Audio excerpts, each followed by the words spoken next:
자, 무리들이 예수님께 말씀을 들으려고 이렇게 몰려들었죠. 그때 예수께서 시몬의 배를 빌려서 이렇게 배 위에 올라오셨습니다. 뭐 위치도 배 위에 오르시면 훨씬 더 단상처럼 이렇게 내려다 볼 수도 있고, 또 바다 바람이 이렇게 싹 부니까 말씀을 전하면 이렇게 마이크 시스템이 아니니까 훨씬 더 잘 전해지는 배경도 있고, 또 사람들이 막 몰려와서 만지려고 막 자꾸 그러니까 이렇게 물이 잠깐 있고 이렇게 배 오르시면 훨씬 더 하나의 간격이 생기죠. 여러 의미가 있었던 것 같습니다.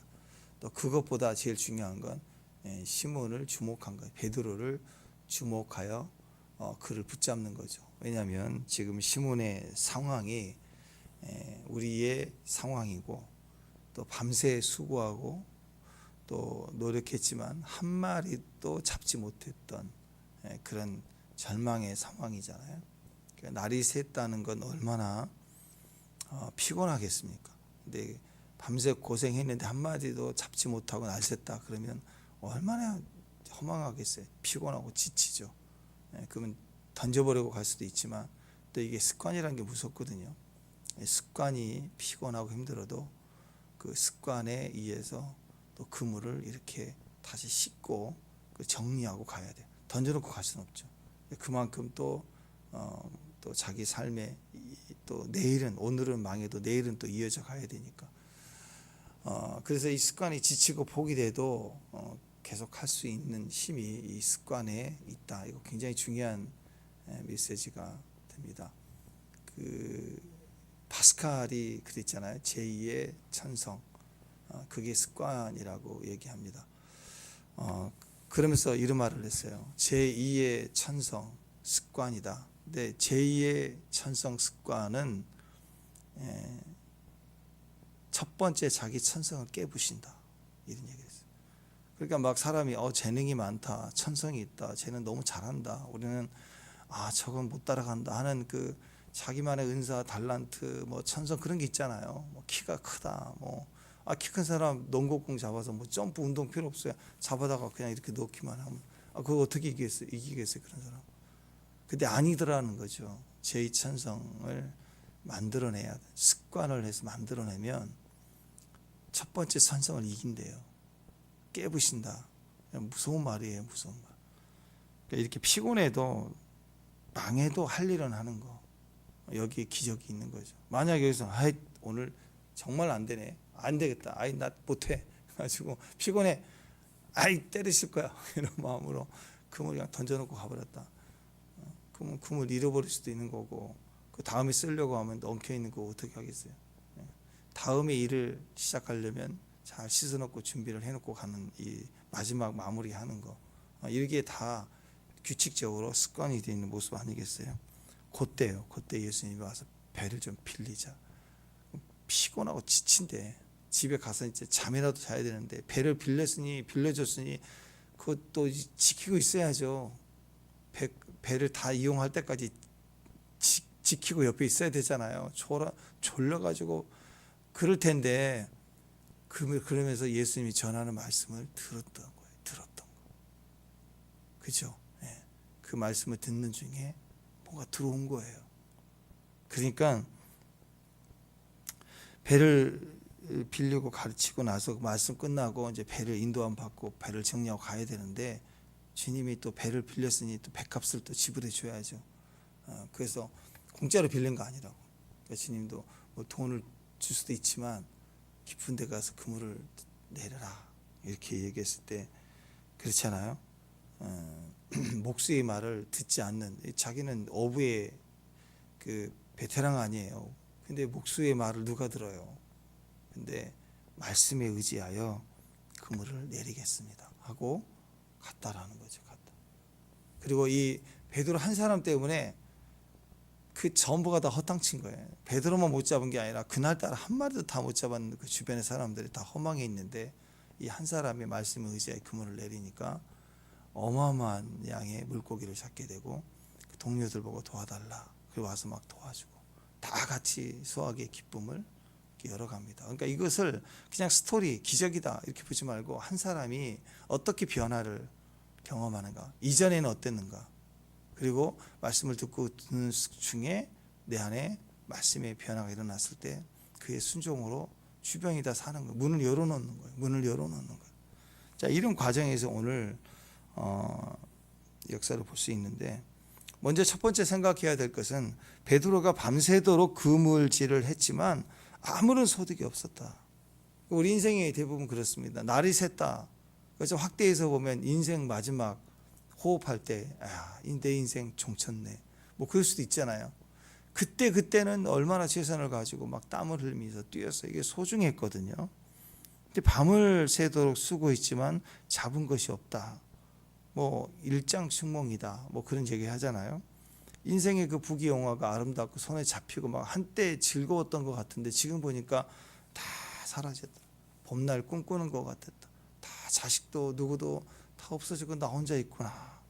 평생 일했는데 별거 없구나. 이렇게 느껴질 때 이거 실제로 경험했던 사람이 솔로몬 아니에요? 일평생 왕입니다. 뭐 왕은 지금의 대통령하고 다르죠. 왕은 왕이에요. 그리고 뭐 조그만 동네 왕이 아니라 솔로몬 당대의 최고의 왕이고, 그리고 돈만 많은 게 아니라 국력도 강했고 또 부인도 많고 또 지혜도 많았어요. 뭐 하나님의 경험도, 뭐가 부족한 사람이 있어요? 시작이 이보다 더 큰 금수저가 어디가 있겠습니까? 그런 왕으로서 건축, 뭐 우리 옛날에 세종대왕처럼 별것 막 다 책을 다 쓰고 그랬잖아요. 도감, 무슨 뭐 연구했던 거, 뭐 식물, 동물 이런 책을 다 썼다고. 대단한 사람 아니에요? 그리고 건축 어마어마하게 건축을 해냈어요. 뭐 부족함이 없이 다 해낸 사람인데, 전도서 시작할 때 1장 2절 3절 보냐, 전도자가 이르되 헛되고 헛되며 헛되고 헛되니 모든 것이 헛되도다. 해 아래 수고하는 모든 것이 사람에게 무엇이 유익한가. 해보지 않을 때는 야 저거 하면 행복하겠다 그렇지만, 다 해본 사람에 다 해봤는데 헛되더라 이렇게 얘기를 합니다. 그러니까 인생이 그럴 수밖에 없는 거예요. 인생은 불확실하죠. 불확실하니까 미래를 보면 저것만 하면 내 인생 확실할 것 같아요. 근데 그게 다 사람에게는 있기 때문에 현재 나는 불확실한 거예요. 저걸 하면 나는 확실할 것 같아. 그 말 자체는 나는 불확실성이 있는 거예요. 불확실 속에 있기 때문에 인생은 그런 허망한 꿈, 비전 이걸 끊임없이 추구하는데, 또 그 자리에 가면 그게 아닌 거예요. 그러니까 또 더 많은 것을 꿈꾸는 거예요. 자꾸 바라보게 되는 거죠. 인생은 평생 그렇게 달려가도 다 이루지를 못해요. 그러니까 남들보다 엄청난 위치에 올라가도 여전히 불확실한 게 인생이더라. 그러니까 소유하고 많은 것을 얻었지만 헛되구나, 이게 아니구나, 얼른 내버려두고, 이게 아니구나, 얼른 내버려두고. 어떤 사람은 이 물건 사면 너무 기쁠 것 같아서 막 샀는데 막상 사서 보니까 그게 아닌 거예요. 선전했던 거하고 사람들이 생각했던 거하고 내 생각하고 전혀 아닌 거예요. 그래서 얼른 그걸 또 반품해버리고 이거 아니네 하고 팔아버리고, 그 다음 또 다른 걸 찾아다니고. 하지만 결코 내 안에 행복이 되지 않더라. 어떤 능력 있는 여자는 그랬어요. 자기 이 남편을 만나면 행복할 줄 알았는데 만났더니 아닌 거예요. 그러니까 갈아버렸어요. 두 번째 남편, 세 번째 남편. 그 남편이 종류가 틀렸겠죠. 뭐 키 큰 사람 만났으면 키 작은 사람 만났을 거고, 또 배 나온 사람 만났으면 배 안 나온 사람 만났을 거고, 멋지고 잘생긴 남편을 만나는데 이거 아닌가 보다, 그러면 건강한 사람 만났을 거고, 막 이렇게 해서 5종류의 남편을 다 갈아봤더니 아니더라. 지금 6번째도 지금 결혼하면 안 될 것 같으니까 살아보고 있는 거예요. 지금 이렇게 자기 삶의 변화에, 능력에, 또 행복에 대한 기준을 두고 살지만 아니더라. 불확실하다. 여전히 불확실성이 있더라. 그물을 던져도 확신이 없는 거예요. 안 잡히고 그러니까 밤새도록 그물을 던질 때도 불안하기만 하는 거예요. 인생이 사실 다 그래요. 또 살다 보면 갑자기 언제 어느 날 갑자기 병이 날 줄 어떻게 알아요? 어느 날 갑자기 손에 쥔 돈이 다 사라질 것 같다. 그런 불안함들이 오잖아요. 위기가 올 수 있다. 그런 불안함들이 있다. 삶의 근본적인 특징이, 인간에 있어서 삶의 근본적인 특징이 뭐냐? 그게 불확실하다는 거예요. 그래서 뭐 삶이 그대를 속일지라도 그런 말 있잖아요. 노하지 말라. 아니죠. 그거 아무리 결단하고 생각하려고 해도 여전히 불안하고 속이는 것 같고 허망하고 그리고 다 아무것도 없고 이게 인생의 바로 그런 모습이더라. 꼭 끝까지 가봐야 되느냐? 오늘 그 얘기를 하고 있는 거예요. 근데 인생 끝자락에 다 무너졌어요. 한 오후 3시쯤 이런 일이 주님을 만났다면 그래도 내가 한 4시, 5시, 2시간이라도 뛰면 몇 마리 잡지. 그 여운이 있잖아요. 근데 다 해봤어요. 다 해봤더니 안 되더라. 근데 이렇게 불확실 속에 계속 살고 하다가 갑자기 우리 삶이 확 뒤집어질 때가 있다라는 거예요. 그게 언제냐? 말씀 하나가 내 안에 들어올 때, 말씀 하나가 내 안에 딱 들어올 때, 그때 우리 삶이 변화가 되더라. 말씀이 임하고 말씀이 마음을 사로잡기 시작하고 그 말씀이 나를 감동케 하고 뜨거워지는 거예요. 근데 뜨거워짐을 따라 바보같이 내가 순종을 했는데 그때 막 엄청난 뒤집어짐이 있거든요. 말씀 한 절에 나를 뒤집어 놨다는 거예요. 성경을 통해서 변화됐던 사람들, 능력을 발휘했던 사람들은 성경 강의한 적이 별로 없죠. 그죠? 신학자들이나 이런 목사들이나 이렇게 성경 강의하고 얘기하지. 진짜 사업의 분야든 어떤 분야든 하나님 말씀을 믿고 성공했던 사람들은 흔히들 간증하거나 가르칠 때 그냥 한마디에 말씀 한 절 그거 평생 가르쳐요. 그래서 단순하다라는 거죠. 그냥 그 말씀이 임했대요. 그 말씀이 내 마음을 사로잡을 때, 그 말씀이 내 안에 파고 들어올 때, 그때 그 말씀을 붙잡고 순종했더니 뒤집어지더라, 막 일이 생기더라, 그 얘기를 하는 것입니다. 4절 오늘 말씀 읽어보실까요? 4절 읽습니다. 시작.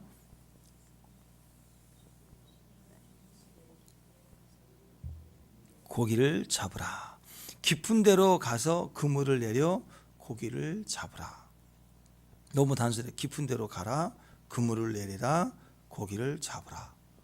냉장고 코끼리 넣는 것처럼 간단하죠. 말은 간단해요. 문을 열어라, 코끼리를 집어넣어라, 문을 닫아라. 코끼리를 냉장고에 넣는다. 넣으면 간단하죠. 물 위에 오른발을 내디뎌라, 빠지기 전에 왼발을 대라, 왼발 빠지기 전에 오른발을 대라. 말은 쉽죠. 똑같은 거예요. 깊은 데로 가라, 그물을 내려라, 고기를 잡으라. 얼마나 단순해요. 근데 이게 내 삶에 이 말이 안 되는 거, 밤새도록 고생한 사람 앞에 이건 진짜 말도 안 되는 거 아니겠습니까? 근데 이게 이 말씀이 꽂힌 사람, 이 말씀이 자기 안에 들어온 사람에게는 자기 안에 불확실성이 주는 확신. 인간이 불확실한 존재거든요. 불확실한 존재가 가지는 확신이 있어요. 그 되지도 않는 그걸로 예수님 찢어내고 말씀 제끼고 막 그러잖아요. 우리가 막 까불잖아요. 안 그래요? 선악과 옆에만 가면 하나님 된 척하고 다니잖아요. 우리가 하나님 다 됐다니까. 우리는 여전히 불안하면서 여전히 확실히 없으면서 자기 되지도 않은 생각 붙잡으면 자기가 하나님처럼 군다고. 근데 그 불확실성이 깨지는 거예요. 불확실 속에 서 있는 확신이라는 말도 안 되는 그게 깨지는 말씀이 있어요. 내 안에. 그게 내 안에 들어올 때 그걸 이상하게 붙잡으면 밤새도록 해본 내 경험, 방식, 정반대의 일을 하라는 전혀 말도 안 되는, 고기를 한 번도 안 잡아본 사람의 말, 특히 이 갈릴리의 물 특성이라든지 물살이라든지 고기의 특성을 전혀 알지 못하는 사람의 말을 들을 수 있느냐? 말도 안 되는 거죠. 정말 전혀 말이 안 되는 거예요. 냉장고 문 열어라, 코끼리를 집어넣어라, 문 닫아라. 이와 같이 정말 웃기지도 않는 그런 이론 같은 이야기. 근데 이 예수님의 이 말씀이 밤새 수고하고도 얻지 못한 어부 전문가, 물고기 전문가의 빈손을 조롱하듯 말도 안 되는 그런 웃기는 그런 말인데 그게 들려요. 툭 던진 말이 들린다고. 전문가의 귀를 의심할 만큼 쑥 들어와. 그리고 순종했더니 뒤집어졌다, 그 얘기예요. 근데 그렇게 된 이유가 있어요. 처음에 그냥 얘기하면 듣겠냐고요. 안 들어요. 근데 배를 빌려주고 그리고 기다리고 있는 그 순간에 졸면서 들었던 말씀 중에 거기에 뭔가 소망이 있는 거예요. 말씀을 의지하여 그랬잖아. 그러니까 주님이 아마 설교했던 그날 설교 내용이 말씀을 의지하고 말씀대로 살아라라는 아마 그런 내용이 있지 않을까 싶어요. 그래서 말씀에 의지하여 내가 그물을 내리겠습니다 하고 말씀에 도전을 하는 일이 일어났다라는 거예요. 이 말씀 듣는 게 너무 중요한 거예요, 여러분. 이 새벽에 막 1시간 동안 떠들지만 그 중에 하나라도 꽂히면 우리는 뒤집어질 수 있는 거예요. 그냥 졸다가도 팍 들었던 말씀에 그냥 번쩍 했는데 그게 내 안의 삶을 뒤집어 놓을 수도 있다라는 거예요. 오늘 그래서 그 말씀이 들려주는 거, 그때 순종해볼까 말까 하는 생각 있죠. 그런 거 있죠. 달릴까 말까, 달릴까. 그러면 달려보라는 거예요. 달려봐.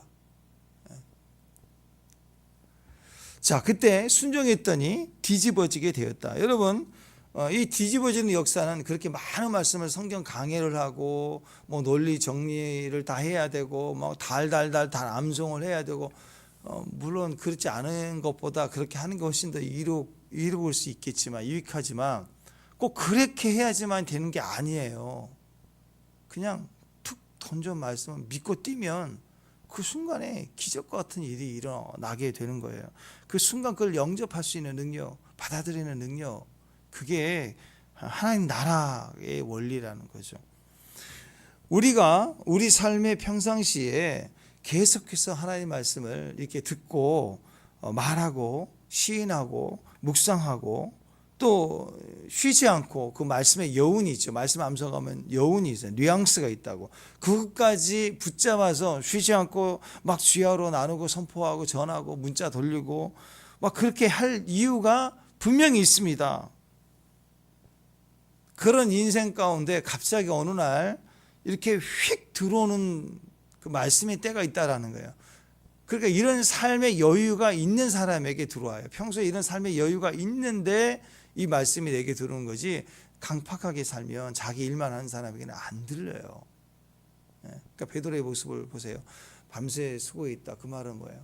안 잡혀도 끝까지 해보려는, 오늘은 안 되네. 그러면 일단 새벽 3시쯤 되다가 이거 끝까지 버티다가 5시까지 새벽 마치고 금을 씻고 6시 들어가서 자면 하루 종일 피곤할 거야.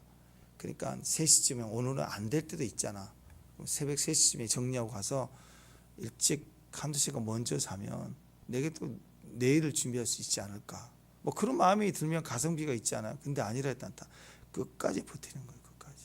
이게 베드로의 기질이고 성실이었다. 거기다가 또 피곤하면 그냥 갈 수도 있지만 내일은 할 수 있을 거야.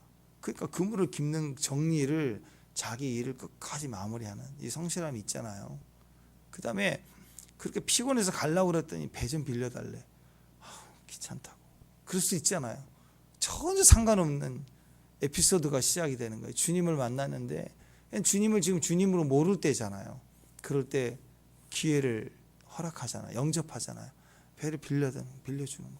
얼마를 준다는 대가도 없는데 그냥 빌려줄 수도 있는 거예요. 대가 없이 얼마를 내놓으시오, 이것도 아니고 그냥 빌려주는 거예요. 또 빌려준 김에 또 앉아있어 거기에. 그러니까 하나님 말씀에 전혀 생활에 묻혀 살면서 하나님 말씀에 전혀 관심이 없는 사람이라면 그거 관심이 있겠어요. 내 피곤함이 우선이지. 그리고 그냥 졸더라도 앉아서 그 말씀을 듣겠다고, 그래도 나는 유대인이니까 뭐 그런 마음으로 앉아서 또 들었다는 거예요. 그러니까 그런 틈 여유, 자기는 힘들어도 도움을 요청하면 도와줄 수 있는, 자기를 부인하는 삶이 평소에도 이렇게 있었기 때문에 이게 가능한 거예요. 이런 사람들에게 하나님이 기회라는 걸 주세요. 늘 그래서 피곤해도 그게 2%예요. 2% 정도 여유를 좀 가지고 살자.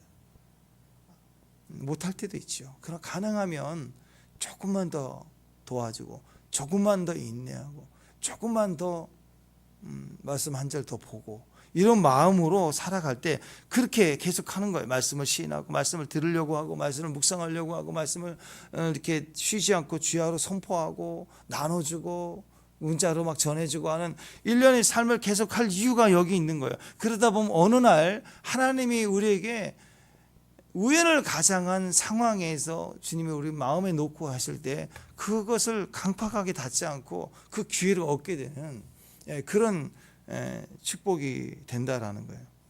특별히 갑자기 이런 불확실한 일을 여전히 허망하게 반복하는 일 같은데 그냥 지쳐 있는데 포기하려고 할 때 그 틈에 그날 그때 들려오는 말씀이 있다라는 거예요.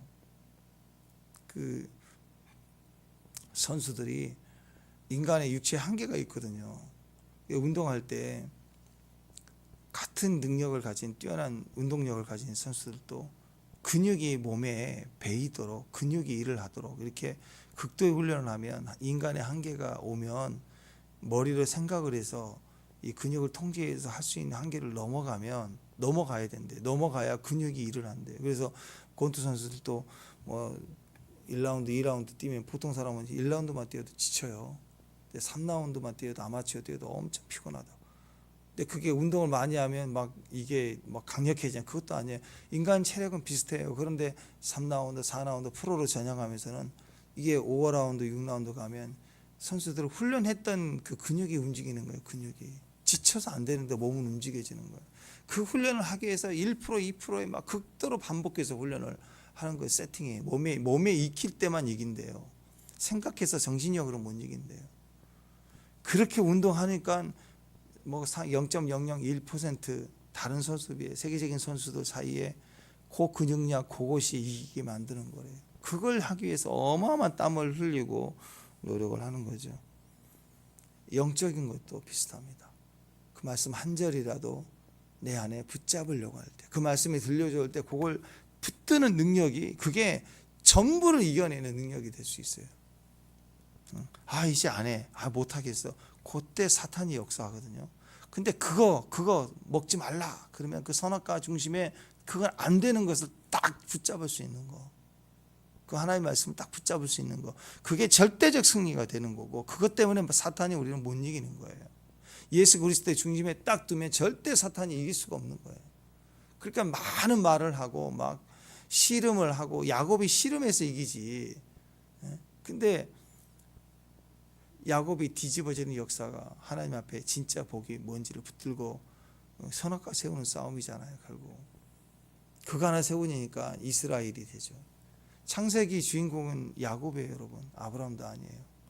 요셉은 그 과정이고, 야곱, 이스라엘이 창세기 주인공이라고. 주인공을 만나야죠. 아브라함도 좋고 뭐 다 이삭도 훌륭하고 에서도 나오고, 뭐 요셉으로 막 요셉 얘기가 제일 길지만 결국은 창세기 주인공은요, 천지창조부터 시작해서 주신 중심 인물은 야곱이라고, 이스라엘 근원을 얘기하고 있어요. 이스라엘의 이름으로 바뀐 거. 인생의 주인공은 예수님께서 여러분에게 주셨다고. 그러니까 내가 뒤집어지고 깨지고 박살나는 그리스도 안에 내가 손에 쥐고 있는 성공 다 소용없다는 거. 그거 약복강가에서 씨름하면서 깨지는 과정이 그거 아니에요. 그러다 그보다 더 쉽게 해주셨어. 주님께서 문제풀이 그거 안 하고 이제 그냥 이게 정답이야 하고 딱 지정해 주신 답을 하나 주셨다고. 예수님이라는 답. 그러니까 막 씨름해서 이길 거 아니라 그냥 수용하면 돼. 믿으면. 키를 주셨다고. 말씀 한마디 키면 판도가 바뀌도록 우리에게 하셨다고. 갑자기 역사가 일어납니다. 갑자기 막 어떤 기적이 일어나게 돼요. 이게 말씀에 대한 민감성입니다. 말씀이 들려줄 때 얼마나 그걸 빨리 수용할 수 있는가, 순종할 수 있는가, 이게 민감성이에요. 영적 민감성이에요. 영적 민감성은 본능이 아니에요. 우리의 본능은 죄이기 때문에 말씀에 대한 거절의 능력이 있어요. 우리 안에는 거절하려고 그래요. 끊임없이 우리가 지금도 예수를 믿고 말씀 믿고 있다고 하면서도 어떤 것은 또 확인하려고 그래. 이 대가리가 막 살아 움직인다고 막 그게 뭔가 하고 고민하고. 그게 남 얘기가 아니라 우리 얘기예요. 말씀을 암송하고 말씀을 가르치는 사람이 바리새인, 말씀을 철저히 지켰던 사람들일수록 예수님의 기적을 일으키면 그 기적은 그냥 기적이 아니라고 그랬죠. 이사야의 말씀에 이러한 표적은 메시아의 표적이라고 얘기한 그 사건들을 하신 거예요. 주님이 그냥 기적이 아니라. 그 기적을 보면 오 그러네, 눈먼 자가 눈을 뜨고, 그게 메시아 이야기라고요. 근데 이전에는 한 번도 그런 일이 없었어요. 그런데 누군가 눈을 떴다 그러면 오 메시아가 눈을 뜨게 했다고 하는데, 그 메시아는 이렇게 와야 되잖아요. 알고 있는 말씀이니까. 아니 너희 신부감은 약속을 했는데 이 만남의 광장에 가면 파란색 옷을 입고 오기로 했다. 그러면 그 파란색을 보는 순간 내 신부인가 그렇게 생각을 해야 되잖아요. 그분이 와가지고 혹시 홍길동 되세요? 그러면 약속된 사람이구나. 그래 알아야 되잖아요. 근데 주님은 메시아의 증거, 막 파란색, 파란 모자, 파란 장갑, 양말 다 파랗게 둘러도 싫어. 안식에 일을 하였도다 이러면서 눈먼 자, 그 다음에 각색 병에 대한 이야기, 문둥병, 죽은 자도 할 수 있는 메시아의 증거를 다 나타내 주셔서요. 심지어는 파란색 안경까지 썼어요. 근데 안식일에 일을 하였다 이런다고. 사람은 아주 징글징글해요. 안 믿으려고. 인간의 본성은. 그러니까 제2의 본성이 되도록 내 안에 습관이 되도록, 그게 우리 안에 민감성이라고, 내 안에 민첩한 반응이 필요해요. 그게 내 안에 평상시에 훈련되어져 있는 말씀으로 내가 민감해져 갈 때 내 천성, 제1의 천성 깨부시면서 내 진짜 천성이 돼요. 내 안에 능력이 될 수 있다라. 말씀에 대한 민감성, 그게 훈련되어 있어야 됩니다. 날마다 말씀 묵상해야 돼요. 말씀 지식을 읽는 게 아니라 날마다 말씀을 읽을 때마다, 큐티할 때마다, 그 말씀을 묵상할 때마다 그 말씀이 주는 느낌이 있어요. 그 말씀이 주는 뉘앙스가 있다고, 그 말씀이 주는 핵심이 있다고. 거기 내 안에 파고 들어와야 돼요. 날마다 민감하게 반응해 가야 돼요. 어제 우리 친구 목사님하고 얘기를 하다 보니까 재밌는 일이 있더라. 그 교회, 저기 검단에 있는 교회 2층 상가 교회인데요. 어느 날 그 권사님 한 분이 이렇게 같이 낮에 이렇게 교회 이렇게 식당에 이렇게 있는데, 목사님 쥐가 있어요 여기.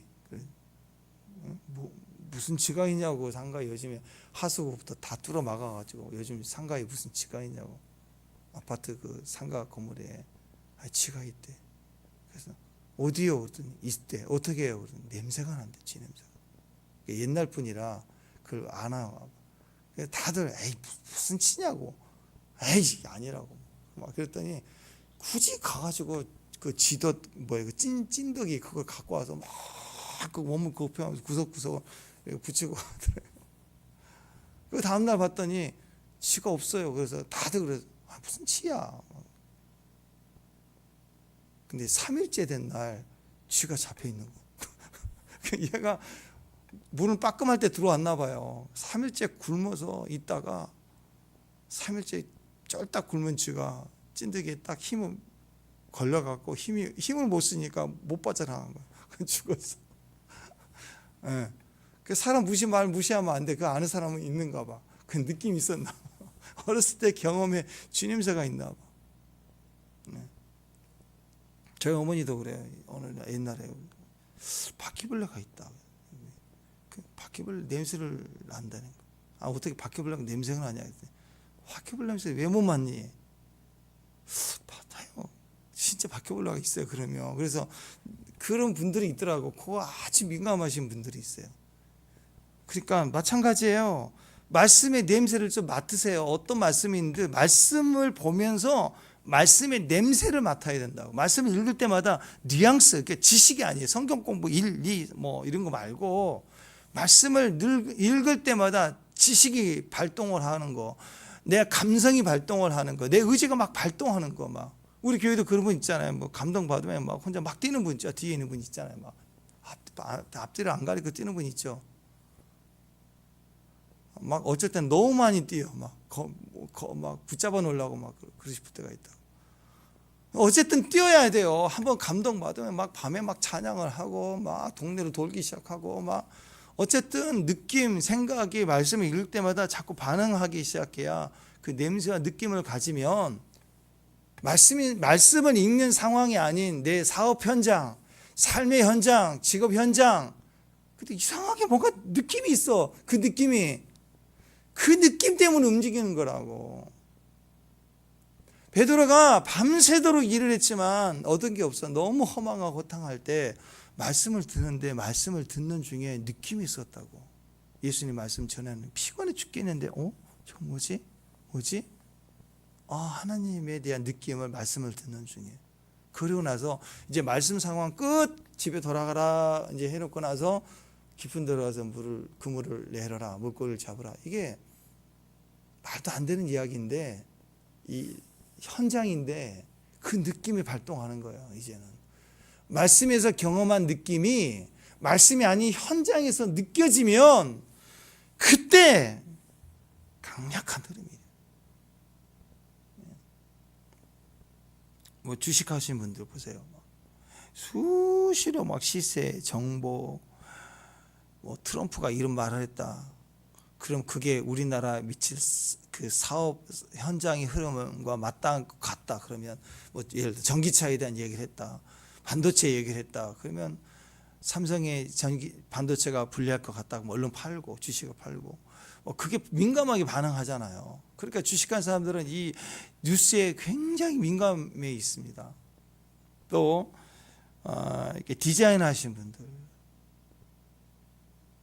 벌써 지금 봄이잖아요. 벌써 올해 유행될 신상의 흐름 끝났어요. 이미 봄 되면 그때 유행이 아니라 이미 제작이 다 들어갔다고. 이 디자이너들의 세상의 흐름에 색깔이 이번에는 오렌지색이다.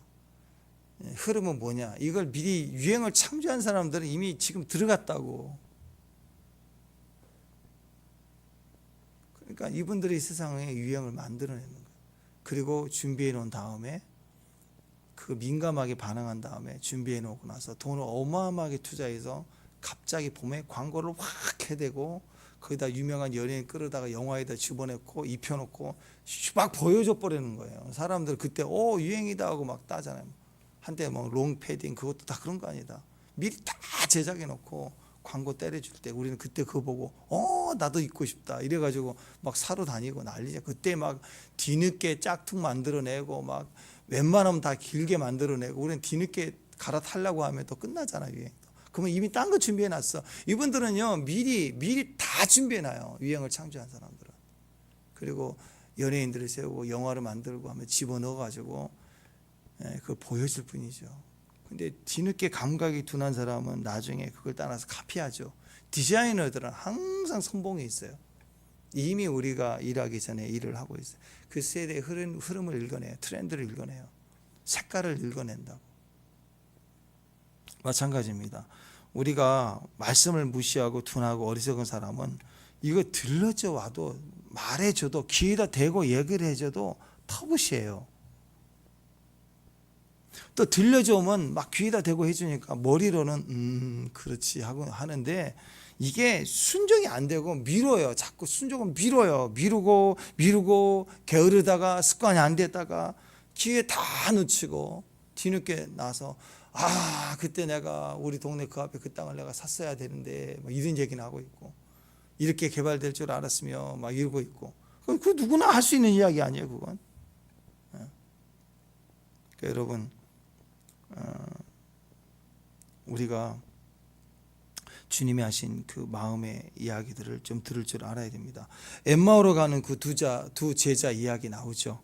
그때 부활하심을 통해서 주님의 수도 없이 부활에 대한 이야기를 하셨거든요. 죽은 지 내가 부활할 거다. 사흘 만에 부활할 거다 얘기하고 제자들이 하나도 안 믿어요. 그리고 실제로 예수님 부활하셨고 부활하신 빈 무덤의 이야기를 다 해주셨고 예수님 부활했다는 소문이 돌기 시작하고 다 들었는데도 불구하고 믿질 않고 고향으로 가는 두 제자가 있었어요. 이 두 제자의 상황은 지금 베드로같이 다 허망한 상황인데 그 배경은 뭐가 있냐면 예수님이 잡히시기 전에 제자들에게는 다 얘기를 했거든요. 너희도 가려느냐 하면서 인자가 고난을 당하리라. 그리고 사흘 만에 부활할 거다. 다 얘기해 줬어요. 그 소문을 얼마나 많이 들었냐. 믿지 않는 불신자들이 다 들었어요. 불신자들까지 예수님 죽으시고 사흘 만에 부활할 걸 다 들었다고. 그러니까 이 헤롯과 또 이런 종교 지도자들 어떻게 했느냐. 로마 병장들까지 동원을 해가지고 예수님 죽으시고 시신을 넣은 그 무덤을 굳게 닫혀서 지키겠다고. 이게 시신을 잃어버리고 몰래 훔쳐가가지고 부활했다고 이 소문을 낼 것 같으니까 부활을 안 믿는 사람들이 생각할 수 있는 것은 예수님 부활할 일은 없을 것 같고 부활하도록 만들려고 이들이 예수 도당들이 시체를 훔쳐갈 거다 해서 지키겠다고. 왜? 그들도 부활을 믿었기 때문에 나름대로. 근데 예수님 전에 말씀하셨고 실제로 부활했고 무덤가에가 빈 무덤이고 그 마리아와 계속된 그 증거들 얼마나 막 여기저기 예수님이 나타나셨다 얘기도 듣고 그때 이 두 제자는 하고 안 믿고 갔어요. 돌아가는 도중에 주님을 만났어요. 그때 뭐라고 얘기하는지 아세요? 이 미련하고 선지자들이 말한 모든 것을 마음에 더디 믿는 자들이요 하면서 예수님 부활에 대해서 예수님 부활하시며 말씀해 주신 거 아니에요. 미련하고 선지자들이 말한 모든 것을 마음에 더디 믿는 자들이요. 성경에 그 말씀을 알려주시는데도 끝까지 안 믿으려고 그래. 우리식으로 얘기하면 말씀을 읽고 묵상하고 말씀대로 살려고 하는데 뭐가 없어요? 민감성, 말씀에 민감성이 없는 자들이요. 말씀을 읽는데 지식만 있지 말씀을 자기 안에 민감성으로 느낌으로 말씀을 내 안에 임재로 받아들이지 못한 너희들이요.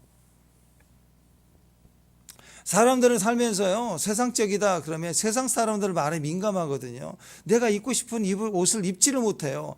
남들에게 민감해서 남들이 원하는 옷을 입으려고 그래요. 유행이란 게 그거예요. 내가 입고 싶고 내가 옷의 재질이 좋으면 그거 입는 거라고. 근데 그게 아니라 이거 입을 때 사람들이 나를 어떻게 생각할까? 남들이 나를 인기 있게 봐주겠지. 그러면 그걸 사는 거예요. 선택의 기준이. 다 사람들의 말에 민감해요. 하나님의 말씀에 민감하지 않고. 근데 영의 사람들은 하나님의 말씀에 오직 민감해요. 사람들의 말이 무슨 얘기를 하든 오늘 읽었던 말씀이 나에게 어떻게 나에게 말씀해 주시는가. 이게 민감한 사람들의 특징입니다. 그러니까 큐티 이런 말씀에 대한 영역들도 성경 공부하고 하는 것도 학습 능력이 절대 아닙니다. 말씀의 능력, 말씀의 음성을 들으려고 순종하려고 하는 민감성 훈련이에요. 민감성 훈련. 날마다 큐티해야 된다. 그 말씀에 민감성을 느끼는 거라. 그 영을 내가 훈련시켜야 돼요.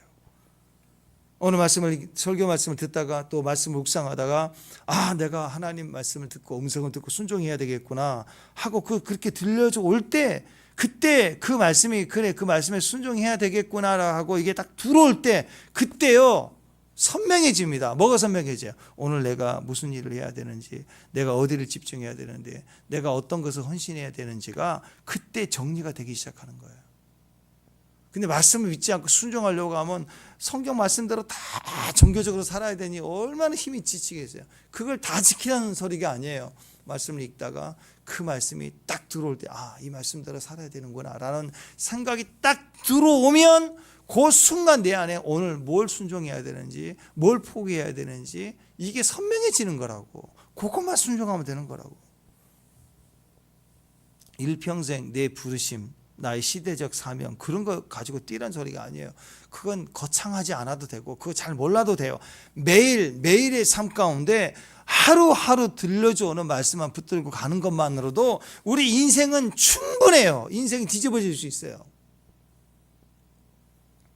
예배에 목숨을 걸어라. 타협하지 말라. 더 이상 관계 속에 숨어 있지 말라. 그냥 좀 나오면 안 되겠니? 그냥 그를 좀 용서해라. 이런 말일 수 있다고. 너를 내가 인도에 선교사로 보내놓으라. 이런 거 말고 그냥 내 삶에 그냥 이제는 좀 내려놓자. 이런 거. 새벽을 결단해 보면 어떻겠니? 새벽의 도전. 이와 같은 것들. 이게 엄청난 평생에 뒤집어지는 능력이 됩니다. 그냥 기도 중에 최고의 기도는 주여 대통령 되겠습니다. 뭐 그런 거 아니고 믿음의 사람이 되기를 원합니다. 그 중에 그 믿음의 말씀, 요 말씀이구나. 요 말씀 내가 붙들어야 되겠다. 이 각오가 딱 되잖아요. 그 믿음의 결단, 믿음의 결단, 그게 되는 순간 내 안에 무엇을 말하고 살아야 돼, 무엇을 해서는 안 되는 건지 그게 정확해지기 시작하는 거예요. 내 인생이 정리가 되기 시작한다는 거예요. 여러분, 내 인생이 정리가 안 되고 내 마음이 정리가 안 되고 내 과거가 여전히 복잡히 살아있고 내면을 흔들기만 하면 올라온 찌꺼기가 많고 이 상태에서는요, 이거 해라 저거, 이게 다 잔소리일 뿐이에요. 하나도 안 돼요. 계속 복잡해져 가는 거예요. 근데 내 안에 믿음이 들어오잖아요. 그리고 결단이 되는 순간은 이게 정리가 된다고. 이제는 끝내야 되겠구나. 포기해야 되는구나. 이거 내려놔야 되겠구나. 이때부터가 우리가 진짜가 되는 거예요. 결국 하나님의 말씀 앞에서 내가 진짜로 서게 되면 그때는 그 말씀 한 절이 나를 헌신케 하고 집중하게 하고 무엇을 해야 되는구나. 이걸 깨닫게 하는 능력이 돼서 그때부터 정리가 되기 시작해요. 정리가 되니까 그게 그때부터 순종이 되고 순종이 되니까 기적이 일어나기 시작하는 거예요. 지금 베드로가 너무너무 복잡해져 있는데 말씀 듣다가 말씀에 의지하여 이게 되잖아. 뭘 순종해. 집에 가서 자야 되는데 힘든데 몸이 힘들고 상황이 힘들고 다 그런 상황인데 아니잖아. 내가 뭘 해야 되는지가 이전에 생각해보지 못했던 순종의 충성의 헌신의 모습이 딱 들어오는 거예요. 그러니까 그래, 내가 말씀에 의지해서 해보자. 주여, 내가 말씀에 의지해 보겠습니다. 이게 전혀 이전에 생각해 볼 여지가 없는 상황인데 이제 기적이 시작이 되는 거죠. 그러니까 여러분, 평생에 한두 번 있을까 말까 하는 그런 엄청난 일에 대한 도전, 순종, 그런 걸 말하는 거 아니에요. 매일 삶 속에 우리가 경험하고 자라가야 될 감각들입니다. 영적인 민감함들. 기도하면서 느껴지는 거 말하고, 기도할 때 될 것 같으면 될 것 같다고 말하고, 기도하면서 말씀 들으면 찬송할 때 감동이 올 때 이건 그래 다 내려놓자. 그러면 그 마음에 아멘 하고 주님 앞에 붙들고 나가는 거예요. 크게는 용서하는 거예요. 크게 또 한 가지는 회개하는 거예요. 그걸 두 가지를 붙들고 가면 감각이 막 싱싱해집니다. 회개와 용서는 이전의 것을 끝장내는 강력한 능력이 됩니다. 그럴 때 우리 안에 이제 의지적으로 믿음이 발동해서 붙잡을 수 있는 비전들을 선명하게 만들어주는 거예요. 정리해주는 거예요. 이런 감각들이 내 안에 살아나야 됩니다. 사랑하라, 용서하라, 미워하지 말라, 이제 우리와 함께 가자, 혼자 있지 말라, 숨어 있지 말라, 이런 말들 같아요. 그런데 이 단순한 게 나를 정리해주고 정리가 되니까 선명해지고 그러면서 뒤집어 놓는다. 이게 이 마음에 막 복잡해 있어요. 포기하고 싶고 피하고 싶고 자고 싶고 내 마음대로 하고 싶고 막 이게 엉켜있는 이게 말씀을 뿌리면 파고 들어가지를 못해요. 근데 말씀이 이런 과정 속에 내 안에 말씀이 들어오기 시작하면 하나님의 말씀 살았고 운동력이 있어. 혼과 관절과 골수를 막 찔러 쪼개면서 파고 들어와서 내 속에 확 들어와 버리면 내가 정리가 돼버린다고. 그러면서 이 기적과 같은 일들이 일어납니다. 매일매일 이 훈련이 필요해요. 말씀에 대한 이 훈련. 우리 이 말씀에 대한 훈련으로 한 절 한 절 변화와 기적의 삶이 되는 저와 여러분이 되시길 바랍니다. 불확실함이 있을 때 뭘 확신 있게 내 생각을 붙잡고 뛰는 거 아니에요. 더 망해요. 올라갈수록 불확실한 존재가 모래 위에 기체를 세운 집이 얼마나 가겠냐고. 근데 강하게 보이기 위해서 포장하고 뭐 강철 레페를 또 입히고 외벽을 씌우고 그게 강한 거냐고요. 더 무너지는 거죠. 사람의 어리석음은 자기가 불확실한 걸 인정하지 않고 자기 생각의 확신을 막 더 강하게 밀어붙일 때 하나님까지라도 못 박는 어리석음이 결국 다 망하게 되는 겁니다. 우리는 다 불확실해요. 불안전해요. 근데 말씀 한 절이면 충분한 사람들이에요. 오늘 말씀을 그대로 받아들일 수 있고 말씀 한 절 때문에 살아갈 수 있는 저와 여러분 됐으면 좋겠습니다. 오늘 주님께서 여러분에게 감동을 주실 때 깊은 데로서 그물을 내려 고기를 잡으라와 같은 하나님이 딱 간섭해 주시고 개입하시고 그럴 때 확 그 말씀에 바람을 타고 흘러갈 수 있는 저와 여러분 되시길 바랍니다. 기도하겠습니다. 하나님 감사합니다. 우리 길에 밝히 밝히시는 그 주님의 사랑, 그 사랑의 음성, 그때 우리 헤매는 것이 다 정리가 되고 그 길이 밝히 보여서 순종의 역사